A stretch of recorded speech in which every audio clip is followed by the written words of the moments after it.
আমি শুভেন্দু অধিকারী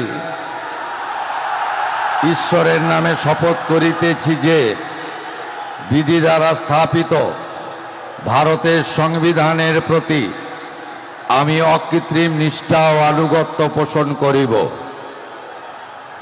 আমি ভারতের সার্বভৌমত্ব ও অখণ্ডতা রক্ষা করিব।